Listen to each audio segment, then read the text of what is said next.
নববিবাহিতদের জন্য কিছু উপদেশ দিন। যারা সদ্য বিবাহিত তাদের উদ্দেশ্যে আমার উপদেশ সবসময় থাকে, তারা স্ত্রীর কথা মেনে চলবেন, ব্যাস এটাই উপদেশ। আপনারা হেসে উড়াই দিলেন জিনিসটা, সিরিয়াস উপদেশ।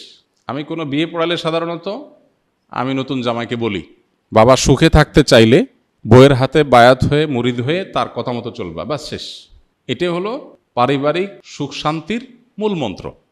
আমরা এর আগে কোথায় যেন বলেছিলাম যে আমাদের অফিসে যত মানুষ পারিবারিক দ্বন্দ্ব কলহ নিয়ে আসে, এগুলো নিয়ে যারা ওলামা একরাম যারা এগুলো সমাধান করেন, তাদের এক লাইনে কনক্লুশন হলো যে যত কেস তারা এ পর্যন্ত ডিল করেছেন, এই সব কেসের সামারি হলো, যেই ঘরে অনেক সময় আমাদের ওখানে স্বামী স্ত্রী আসে, দুজনের মধ্যে দ্বন্দ্ব থাকে, এগুলো মিটাবার চেষ্টা করে আলেমরা, কাউন্সেলিং করার চেষ্টা করেন। তো তারা বলেন যে যত কেস আমরা ঘাঁটছি এই নিয়ে, সবগুলো কেসের সামারি অলমোস্ট একটাই, সেটা হলো যেই ঘরে স্বামী স্ত্রীর কথা মতো চলে, স্বামীর স্ত্রীর প্রত্যেকটা কথা মানে, সেখানে কোনো অশান্তি নেই। অশান্তিটাই হলো সেখানে যেখানে কথা শোনা হয় না, ব্যাস। এই জন্য নবদম্পতি যারা আছেন তাদের উভয়েরই এটা আমল করা উচিত। বিশেষ করে ছেলেদের একটু বেশি আমল করতে হয় আর কি, মেয়েদের একটু কম, তবে মেয়েদেরও করা দরকার। আর স্বামী হোক আর স্ত্রী হোক, যিনি জীবনসঙ্গীর কথা যত বেশি শোনার চেষ্টা করবেন, আল্লাহর নির্দেশে বাইরে বললে সেটা না, আল্লাহর নির্দেশের মধ্যে থেকে যত বেশি শোনার চেষ্টা করবেন, তিনি আল্লাহর কাছে তত প্রিয় পাত্র হবেন, মুত্তাকি হিসাবে তত ভালো মুত্তাকি হইতে পারবেন। দাম্পত্য জীবনে আপনার সঙ্গীর সাথে সদাচরণ করা, এটা তো আল্লাহর নির্দেশ।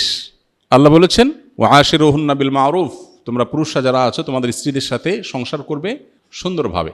একই কথা স্ত্রীদের জন্য প্রযোজ্য।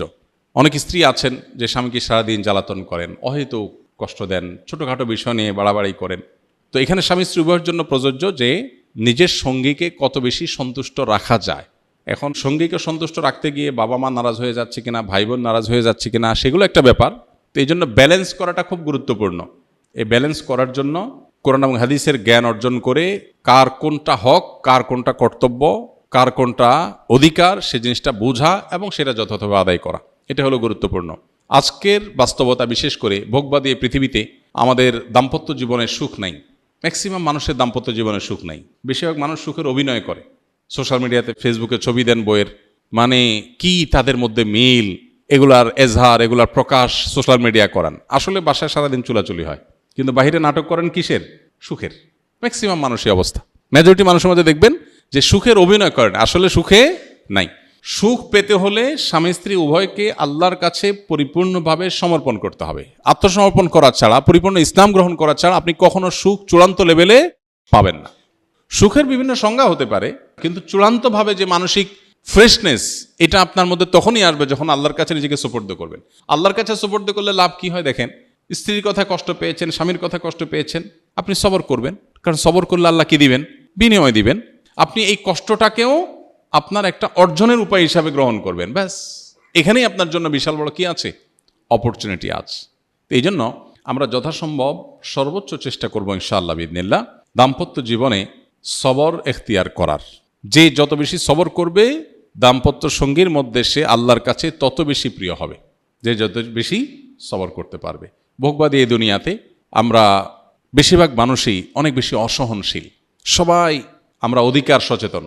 স্বামী স্ত্রী যদি কোরআন হাদিস জানে, একটু ইসলাম চর্চা করে, তাহলে তারা তাদের মতো করে অধিকার সচেতন হয়।